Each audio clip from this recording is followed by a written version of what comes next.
Hey, salut les amis! Aujourd'hui je, Salut! suis... Aujourd'hui, je suis avec Jean et on va tout simplement faire une petite revue de Codex Harlequin qui est sorti il y a peu. Alors pour le coup, elle devrait pas être trop longue. Ah, celle-là, ça devrait aller. Ouais, seulement 3h40. Ouais. Non, Non. on déconne. Mais non, ouais, ça devrait sans doute être l'une des plus rapides qu'on va faire. Mhm. Voilà. Et on va du coup tout de suite commencer par la partie fluff. Alors ouais, en fait, le fluff, les Harlequins, comment dire, ce sont des Eldar déjà, enfin ils font partie de la race des Eldar. Euh, Ils suivent un masque, ces espèces de... Ouais, de mecs un peu chelou, même pour des Eldar, on va dire ça comme ça. Des manipulateurs plus tordus que les autres Eldar, c'est dire si à quel point ils sont tordus. Et en fait, ce sont à la fois des artistes et des guerriers. Enfin, ce sont des artistes guerriers, en fait, tout simplement. Ils interviennent dans le jeu politique Eldar aussi bien en favorisant parfois les Eldar noirs, parfois les Eldar standards. Ils sont capables de s'allier aux deux, évidemment. Ils ont leur propre intérêt. Et puis surtout, ils sont toujours un petit peu cachés dans la toile, à sourire en pensant à leur prochain coup. Ou au coup qu'ils sont en train de manipuler. Donc encore une fois, comme d'habitude, si vous voulez un peu plus de détails, on vous invite à aller sur l'Omnis Bibliotheca, notre partenaire qui, niveau fluff, est bien plus calé que nous et raconte ça beaucoup mieux que moi. Voilà, donc effectivement, n'hésitez pas à y aller. Je vous mettrai le lien en description comme d'habitude. Et on va commencer tout de suite par, tout simplement, avant d'évoquer les règles spéciales, on va parler un petit peu de la façon dont ça se joue cette armée. Alors il faut savoir que on va pouvoir s'allier soit avec des Eldar, soit avec des Eldar noirs sans que ça compte comme un allié. On peut faire une armée purement Harlequin si on veut. Là, on va vraiment se concentrer sur la partie Harlequin pur, puisque voilà, le reste, ça va dépendre aussi de ce que vous prenez comme allié. Mais c'est une armée qui a des unités très fortes, même pour Mhm. l'infanterie, qui du coup sont assez chères, fatalement, Ouais. mais qui sont quand même assez résistantes parce qu'elles ont toutes une sauvegarde fixe. Mais pour l'avoir joué, faites une armée full harlequin, vous vous retrouvez avec moins d'activation qu'un Space Marine. Donc c'est Ouais, euh, ouais, c'est c'est le risque, ouais. c'est parfois un peu compliqué. Mais ceci étant, voilà, c'est quelque chose c'est un codex qui demande un peu plus d'avoir un peu plus d'expérience dans le jeu. C'est pas forcément le codex avec lequel commencer, hein, genre voilà. Parce que vous avez quand même pas beaucoup de profils et surtout pas beaucoup de grosses troupes, hein, puisque les plus grosses troupes que vous avez, c'est de la cavalerie. Donc ça limite un peu. De Ouais, toute façon, vous avez deux styles de ouais, c'est profil, sûr. hein, infanterie, cavalerie, point. Donc voilà, c'est vraiment quelque chose qui nécessite ça. Par contre, justement, le fait que vous avez pu pouvoir vous allier soit avec des Eldar, soit avec des Eldar noirs, fait que sur cette base très forte, d'unité très puissante, vous allez pouvoir adjoindre des supports supplémentaires, des troupes supplémentaires qui vont pouvoir vous orienter votre liste soit d'un côté soit de l'autre. C'est-à-dire que c'est pas parce que effectivement les Harlequins sont quand même très forts en assaut, ils ont deux bonnes troupes de tir, mais ils ont des très bonnes troupes d'assaut, que vous êtes forcé de les jouer en assaut pur. Parce que au vu de votre allié, effectivement, vous allez pouvoir plus vous orienter sur une liste de tirs qui va rester statique ou une liste qui va pouvoir bouger dans tous les sens. Donc là, effectivement, ça a son importance, tout ça. Oui, il faut l'avoir pas tant, parce que la jouer en force seule, c'est compliqué comme tu le disais, mais je pense qu'il faut vraiment l'avoir comme une force d'appoint. Voilà, pour une troupe principale, ça peut être en assaut ou en tir, mais plutôt en assaut, parce que c'est quand même les spécialistes de l'assaut, et ils sont en plus très mobiles, comme les autres Eldar, mais Mm. au même niveau, quoi. Ouais. Alors ce qui est particulier, c'est que comme tu dis, effectivement, quelque part, on va le voir comme une troupe d'appoint, sauf que du coup, ça sera ta force principale. Oui. Mais en fait, voilà. Mais vu qu'effectivement, il coûte cher, visuellement, vous aurez l'impression qu'effectivement, c'est une force d'appoint. Mais effectivement, c'est au minimum 50% d'Arlequin. Mais oui, comme tu dis, soit vous jouez Eldar noir avec des Arlequins, soit Eldar avec des Arlequins. Mais vous pouvez vraiment faire des trucs sympas. Donc vous êtes vraiment très ouvert sur la façon de les jouer, finalement, grâce à votre allié en fait. Et du coup, moi je te propose de passer directement aux règles spéciales. Et donc on va commencer par la première règle spéciale qui est la Faille Warp. La Faille Warp est placée n'importe où lors de la phase initiale du premier tour, durant les arrivées hors table sans restriction, à plus de 20 cm de la zone de déploiement adverse. Oui, faut pas déconner, vous n'avez pas la placer dans la zone de déploiement. Effectue une double déviation pour déterminer son emplacement final. Seuls 3 détachements ou moins d'infanterie placés en réserve lors du déploiement peuvent sortir à n'importe quelle phase initiale durant les arrivées hors table, mais la faille doit être passée lors de la phase initiale du premier tour. Les détachements sortent à 10 cm de la faille et peuvent recevoir n'importe quel ordre. L'adversaire gagne les points de la faille comme points de destruction le tour où elle est placée sur la table, c'est-à-dire la fin du premier tour. Une seule faille war peuvent être achetées dans une armée Harlequin. Si vous jouez votre armée Harlequin alliée d'une armée Eldar Noir ou l'inverse, vous pouvez prendre une faille warp pour l'armée Harlequin et une faille warp ou un portail warp pour l'armée Eldar Noir. Voilà, donc c'est quelque chose qui est assez pratique parce que ça donne une bonne mobilité à des troupes qui. En fait, ça vous évite d'avoir à prendre des transports. Ouais.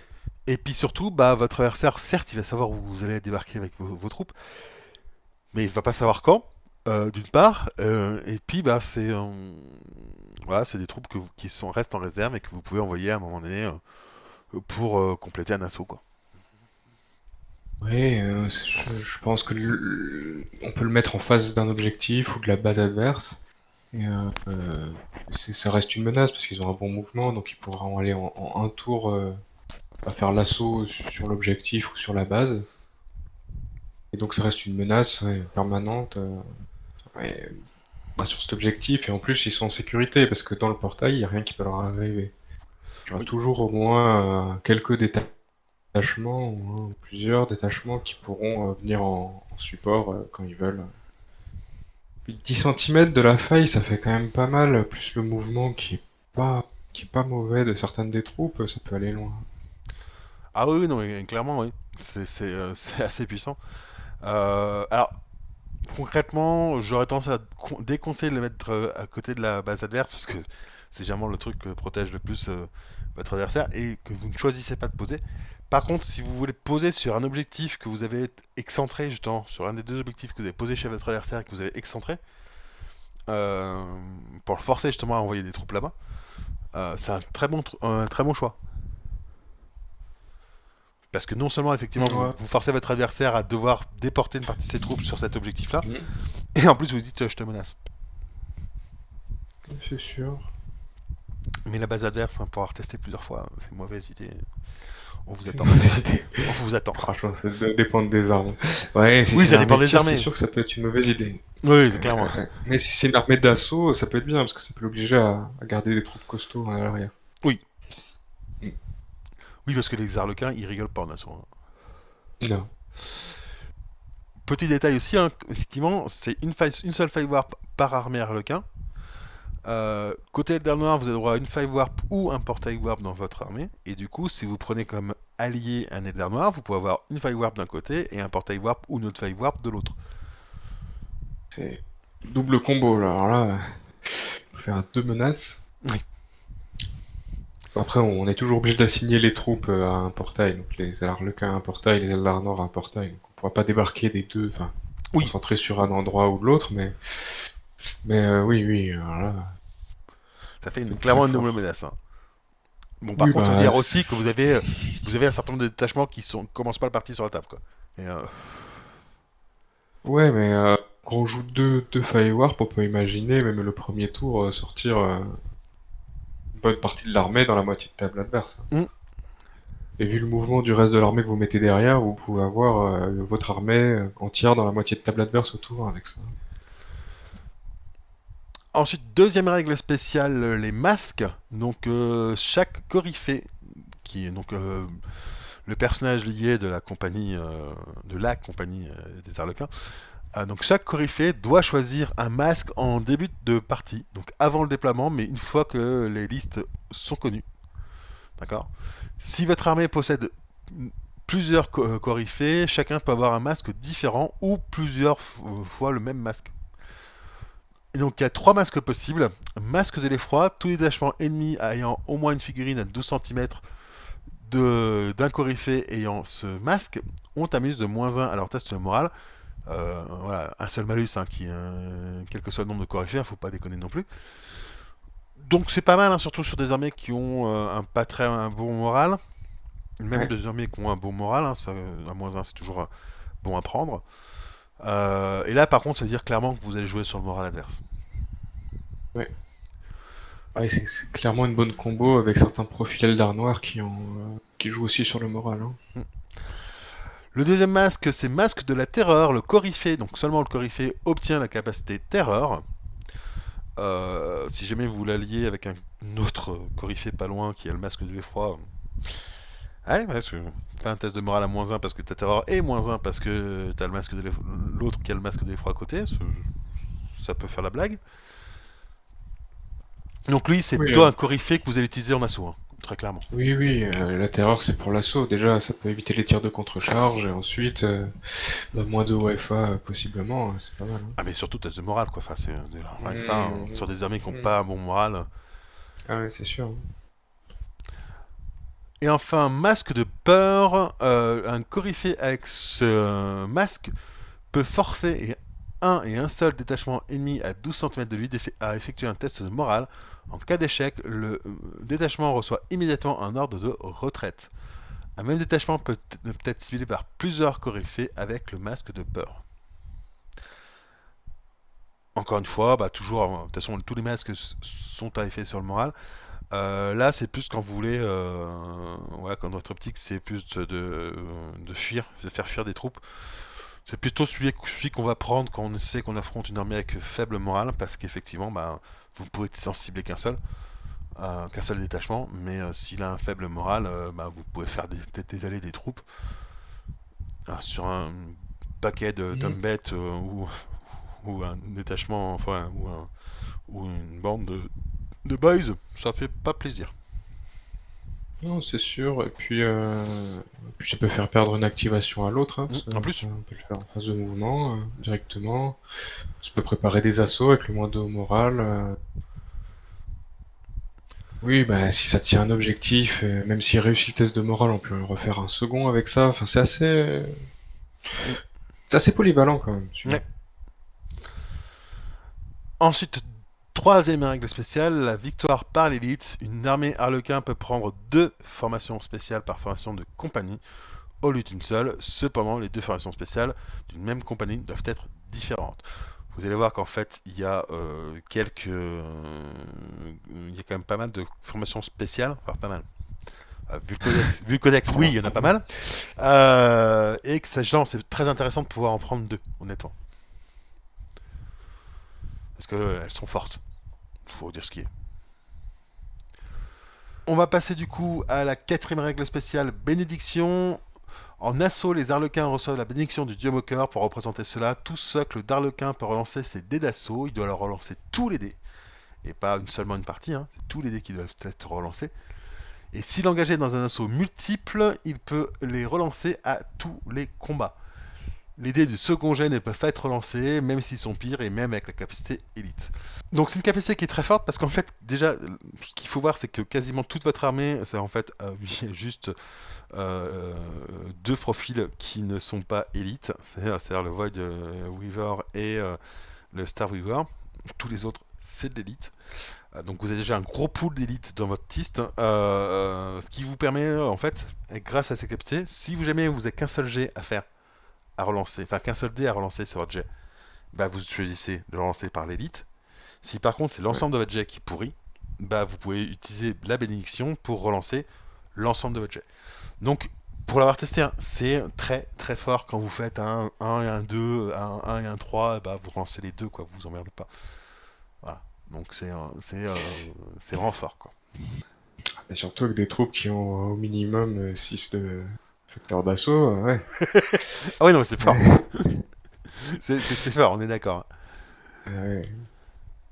Et enfin, dernière règle spéciale qui, elle, est un peu anecdotique, c'est haine du chaos. Les Arlequins haïssent le chaos et Slanesh tout particulièrement pour son rôle dans la chute. Face à des troupes du chaos, les Arlequins sont donc immunisés au moral et à tous ses effets, à leur capacité ou pouvoir. Donc autant vous dire que si vous jouez Arlequin contre un joueur du chaos, il va pas apprécier la blague. Non. Parce que là, ils sont ah bah je fuirai jamais. Ah, c'était chiant. Oui. Déjà. Tes cartes du chaos là, la plupart d'entre elles, tu vas pouvoir les virer parce que en fait, dès que ça m'affecte, va plus loin. T'as des pouvoirs, bah, ça marche pas sur moi. Bref, c'est une horreur quoi pour les pauvres joueurs KO quoi. Ouais. Là, du coup, on a vu bah, les règles spéciales. Donc l'armée, comme on l'a dit, hein, vous pouvez prendre 50% de vos... C'est une armée standard, donc vous pouvez prendre 50% de vos points dans la liste standard Harlequin. Vous pouvez prendre des alliés à hauteur de 50%. Sachant que la liste standard Eldar et la liste Eldar Noir ou la liste Exodite, hein, on l'a oublié aussi tout à l'heure, ça ne compte pas comme des alliés. Donc vous pouvez prendre l'une des trois, une seule des trois, en plus sans prendre, sans que ça compte comme un allié. Du coup, on va pouvoir passer maintenant aux unités spéciales et on va commencer par le Coryphée. Alors le Coryphée, bah, tout simplement, c'est le chef de la compagnie, hein, voilà. Dans tous les sens du terme, puisqu'en fait vous avez une compagnie d'arlequins, hein, voilà, hein, aussi bien au sens théâtral qu'au sens martial. Ils ont donc, les coryphées ont la capacité masque, QG, personnage lié, dur à cibler et élite 1. Et je te laisse les présenter, c'est leurs caractéristiques. Donc ils ont 10 centimètres de mouvement, une sauvegarde fixe à 5 plus, 8 de facteur d'assaut et un baiser d'arlequin. Donc c'est un tir à 25 centimètres, un tir à 4 plus, moins 2. Ouais. Bah oui, ils rigolent pas à l'assaut, hein, surtout, mais au tir, ils ont un petit tir, mais c'est un bon tir. Oui. Même si on l'utilisera pas forcément souvent. Et puis bah, dur à cibler. Enfin, bon, en même temps, Ouais, on va être très clair. L'armée ils harlequin a dur à touchent. cibler. C'est ça. Voilà. Donc ça les rend quand même assez résistants au tir, d'autant plus qu'ils ont tous une sauvegarde fixe. Ce qui est, en gros, les harlequins, vous les avez à la saturation, vous ne les avez pas au gros tir. Et puis oui, bah voilà, c'est comme on l'a dit, le masque est très important, etc.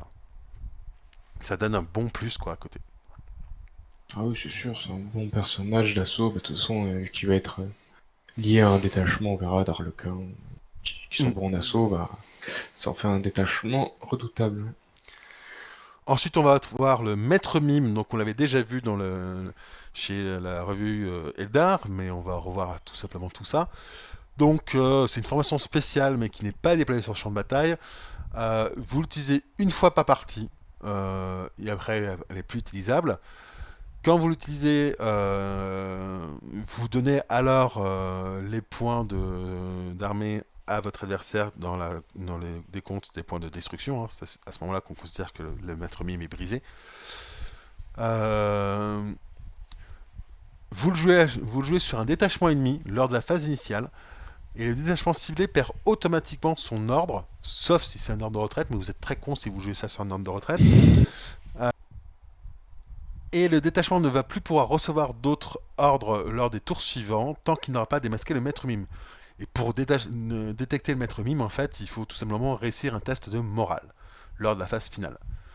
S'il le réussit, le maître mime est découvert et le détachement peut à nouveau recevoir des ordres au tour suivant. Et sinon, bah, tant qu'il ne vous l'avez pas découvert, il ne recevra pas d'ordre. Donc, ce qui veut dire qu'il ne bougera pas et il pourra tirer normalement, mais comme étant considéré comme en avance. Le maître mime ne peut pas être joué contre des unités QG, démoniaques, IA, robotique ou tyrannide. Et il ne peut être joué que contre un détachement ayant une valeur de morale. C'est-à-dire, grosso modo, vous ne jouez pas sur un titan ou un prétorien. Faut pas déconner non plus. Voilà. Mais voilà. Donc, c'est une très bonne carte qui coûte Oui, 50 points, 50 points, c'est pas beaucoup. ce qui est pas beaucoup, c'est une formation spéciale. Sachant qu'en plus, là où chez les Eldar, elle était unique, elle ne l'est pas du tout chez Mhm. les Arlequins, ce qui veut dire que vous pouvez la prendre pour chacune de vos compagnies, quoi. Puis vous, vous Euh, avez deux cartes spéciales, enfin formation spéciale, bah faut pas hésiter, hein. Ah oui, oui, tout à fait. Et puis c'est que 50 points, ça, voilà, c'est pas énorme, énorme. Par contre, bah, ça va pouvoir vous préparer plein de choses. Ça peut vous préparer un détachement que vous savez être en tir appuyé, bah, à vous attendre en contre-charge. Bah, vous le jouez, ah, tiens, t'as plus ton heure de tir appuyé, tu peux plus faire de contre-charge. Mhm. Ça peut tout simplement aussi empêcher votre adversaire de bouger des transports avec des troupes Ouais. dedans. Surtout si vous en avez beaucoup, ça peut mobiliser tout un flanc du champ de bataille, un Mm. tour. Ouais, non, exactement, hein. Ça peut vraiment être assez intéressant. Puis vous pouvez empêcher des tirs. S'il plante son artillerie en avant, ça peut pas faire de tir indirect. C'est très bête pour elle. Oui. Aussi. Enfin, il y a plein de blagues à faire. Ah oui, c'est ça.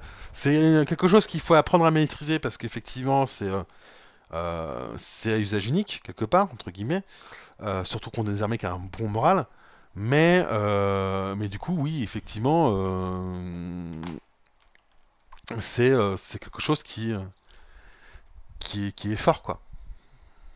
Oui, oui, c'est clairement fort, c'est polyvalent, ça permet vraiment de enfin, plein de choses. Hmm, Prenez-en. prenez-en. Ensuite, le prophète des ombres.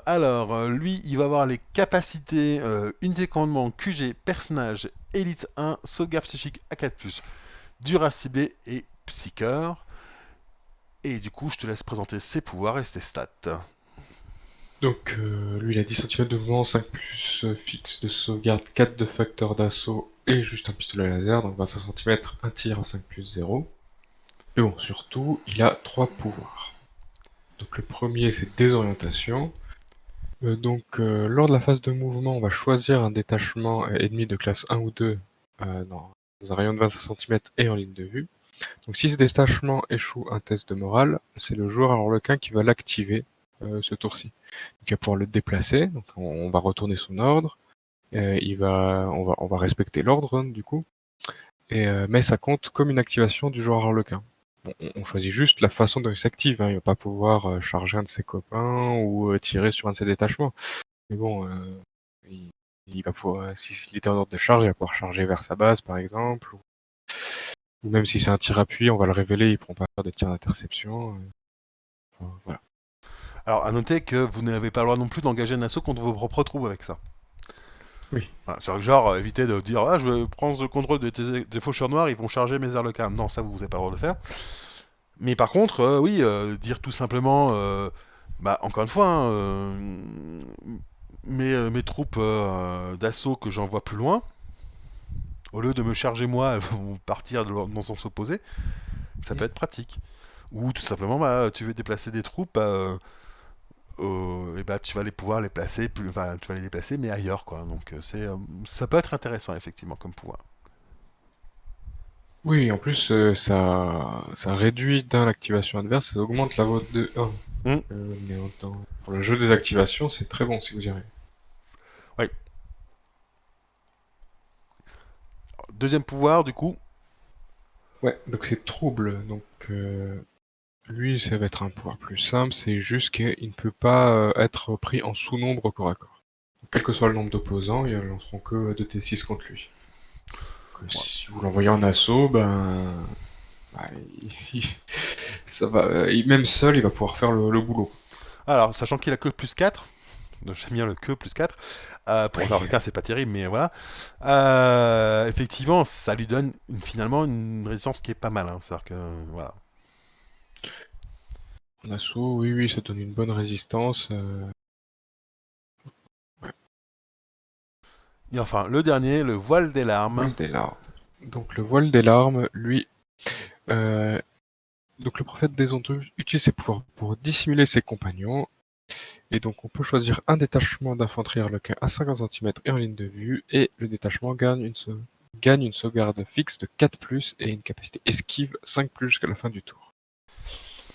Ah, ça c'est bien ça. Ah, ça, c'est bien, oui.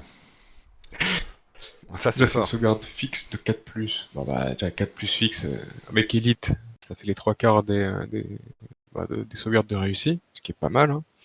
Et en assaut, bah, une chance sur trois de pas mourir, si jamais ils perdent un assaut en plus. Mm. Et puis pareil, avec Elite, on peut relancer. Enfin, Alors c'est même celui qu'on utilisera le plus souvent quelque part parce que du coup ça évite mm. de trop exposer notre prophète des ombres. Et en fait il reste un peu derrière les troupes qu'on envoie elles en assaut. Il balance le pouvoir et c'est bah vas-y, t'as ton 4 plus de sauvegarde, enfin de sauvegarde fixe, t'as esquive en plus. Voilà, enfin, c'est-à-dire que comme tu dis, hein, ça les rend très très résistants. Après, ils en ont besoin, hein, parce que les troupes de base, ça reste une 6+ fixe seulement. Là, c'est une 4+ fixe. Ça paraît quand même de bien résister, hein. Ah non, mais on est Voilà. bien d'accord, hein, oui, bien sûr que Mm. c'est un truc qui. Le problématique, comme on disait, hein, c'est que les Arlequins ils sont très sensibles à la saturation. Et ensuite, la dernière carte spéciale, enfin dernière formation spéciale, le solitaire qui a les enfin, qui va utiliser un neurodisrupteur qui utilise un gabarit de 6 cm, sachant que chaque... alors c'est l'arme est un peu particulière puisque vous ne faites pas des touches classiques en fait, mais chaque figurine sous le socle, enfin sous le gabarit, doit réussir un test de morale ou être détruit. Donc c'est surtout pratique contre les unités qui ont un faible moral. Et lui-même, le solitaire, a les capacités unité de commandement, QG, personnage, élite 1, dur à cibler et esquive à 4.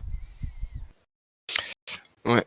Et en plus, il a 15 centimètres de mouvement, il a une casse plus fixe de sauvegarde, 10 de facteur d'assaut, et donc son neurodisrupteur qui a 15 centimètres de portée. Ah, lui, il est bon partout. Il est très bon en assaut, 10 de FA, 4+ d'esquive, même s'il est en sous-nombre, vraiment pas sûr de le tuer. 4+ fixe, il résiste bien au tir. En plus, il a un gabarit qui fait pas rire selon l'armée. En plus, on peut le booster avec les masques du coryphée avec le -1 en morale. Ça en fait quelqu'un de très polyvalent. Ouais, alors on oublie de donner le prix du prophète et des solitaires. Donc le prophète de l'ombre, lui, il coûte 125 points, et le solitaire 150, et tous les deux, ils ont leur Star Weaver de commandement pour les transporter. Ce qui leur donne en fait une projection, surtout pour le solitaire, une projection, il y a les 65 plus les 25 qu'il peut avoir. Donc 80, ça fait 90, c'est ça, 90 cm. ouais, au tour 1, pour quelqu'un qui a 10 de facteur d'assaut. En plus, il a une unité de commandement, donc même s'il charge pas, il peut rentrer dans un bâtiment ou n'importe quoi, prendre une base ou j'en sais rien, un autre bâtiment, encore tirer. Ouais, Ça fait mal. ouais, ça fait Ça mal. fait mal. On va passer maintenant à l'infanterie en commençant par bah, la troupe de base, hein, l'arlequin. Vous allez voir que comme des troupes de base, ça fait mal. Ils ont les capacités Elite 2 et dur à cibler.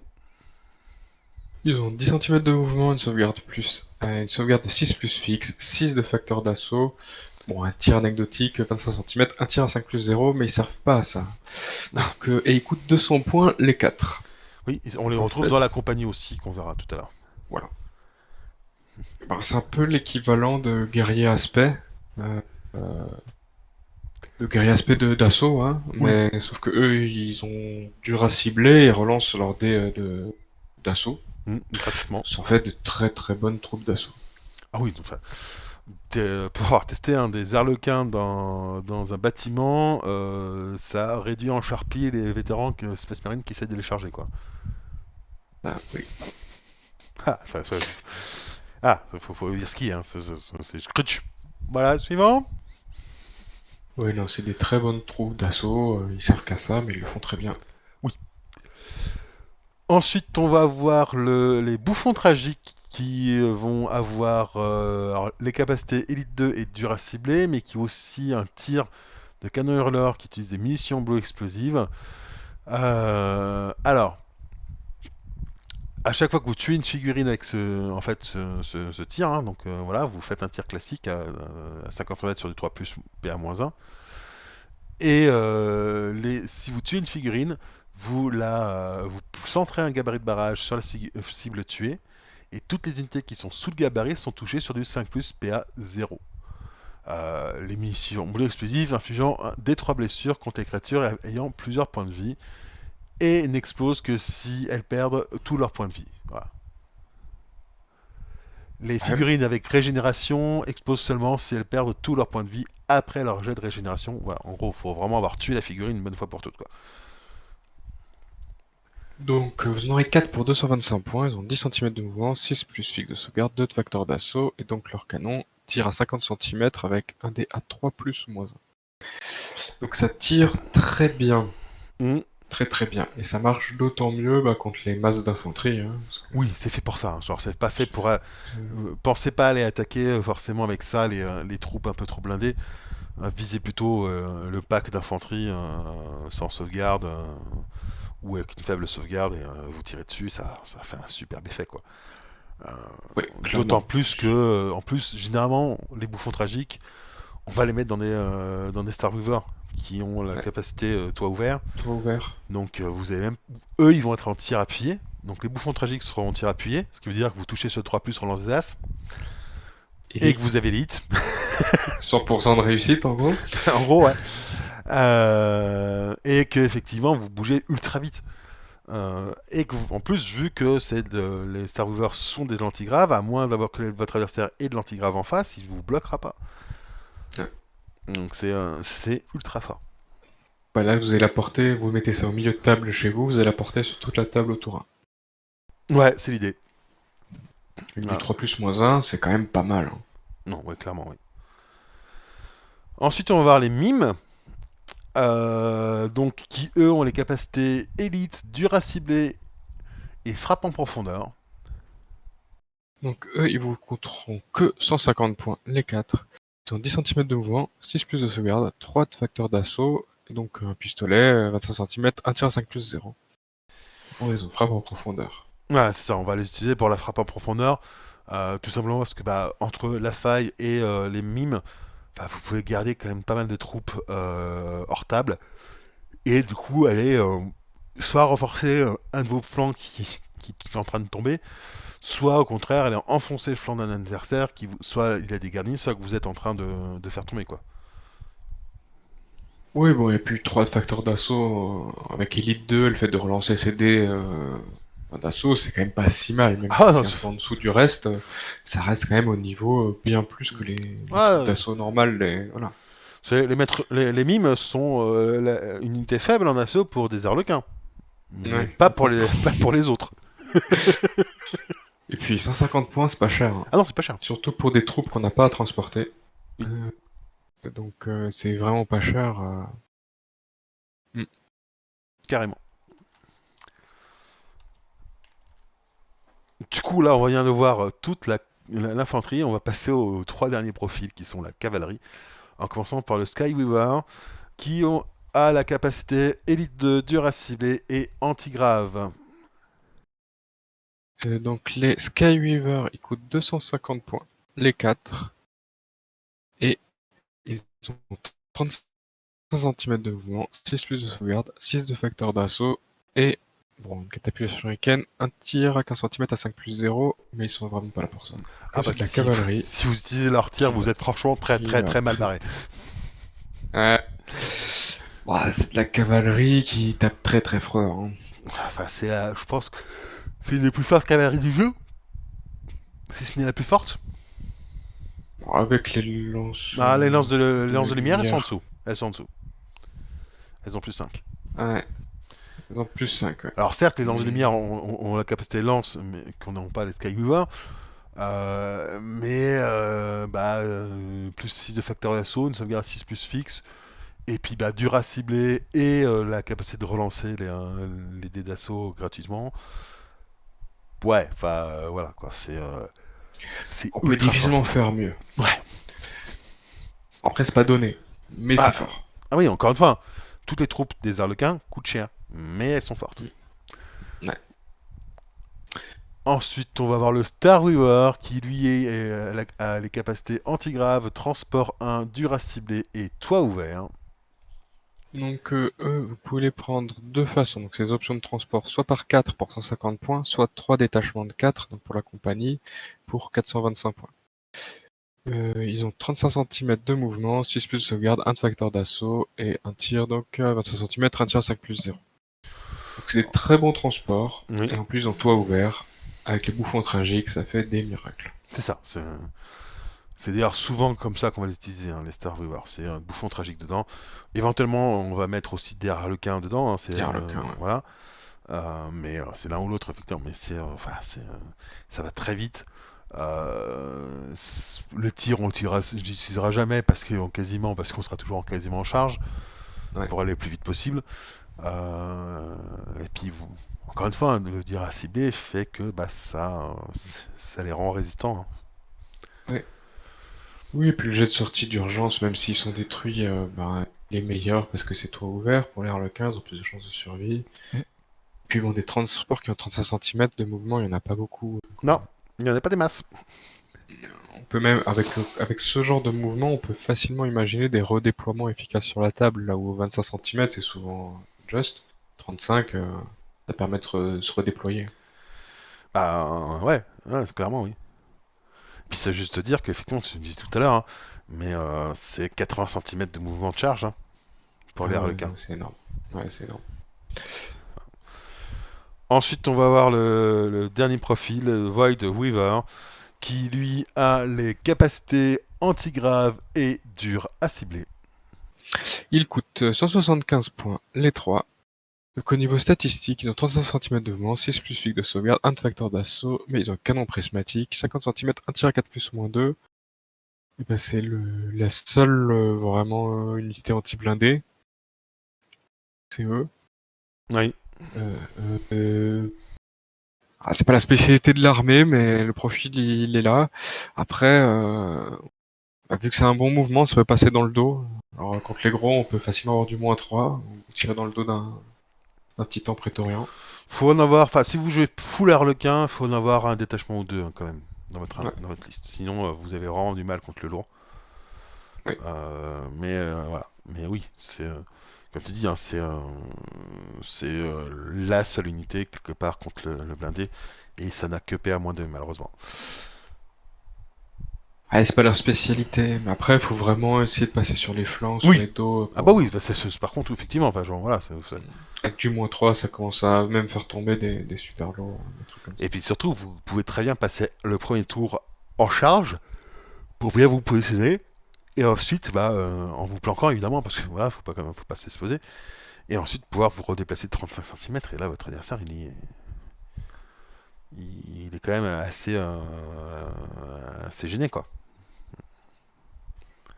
Oui, et puis à peu près, vu que de toute façon, le reste de l'armée va être sur lui au tour 1 en assaut, il va sûrement avoir mieux à faire de ses tirs que de tirer sur les voitures, donc ça les laisse, ça peut les laisser plus ou moins tranquilles, parce qu'il y aura tellement de menaces que c'est pas forcément la plus urgente. Ouais. Et juste pour info, évidemment, vous avez les petits jetons que nous a fait Pierre pour petits jetons et gabarits hein, pour le codex. Aussi bien pour les pouvoirs que pour le Nord Disruptor ou la Five Warp. Voilà, vous avez tout ce qu'il vous faut quelque part. Très bon travail. Ah oui, très très beau. Et donc voilà, comme on vous l'a dit, hein, c'est une revue de codex assez rapide pour le coup. Mais oui, c'est une armée qui a certes peu de profils, mais qui sont tous bah, très puissants. Hein. C'est une armée qu'il faut apprendre à jouer. Vous allez avoir du mal un petit peu les premières fois, hein, effectivement, ça c'est évident. Vous pouvez prendre des alliés, donc n'hésitez pas, un des trois Et codex Eldar, enfin Eldari en allié, hein, donc Eldar, Eldar Noir ou Exodite. Donc faut pas forcément faut hésiter. vraiment pas, ouais, faut pas hésiter, parce que ça va combler les faiblesses de l'armée avec avoir du titan, de l'anti-lourd, ce genre de choses, de la A, ou des chasseurs, enfin ce genre de détails qui peuvent être utiles quand même. Ouais, exactement. Donc voilà, bah, on espère que la vidéo vous a plu. Si vous avez des questions, n'hésitez pas à les poser dans les commentaires. N'hésitez pas à vous abonner, à partager, à liker. Et sur ce, on vous dit à plus les amis. Salut!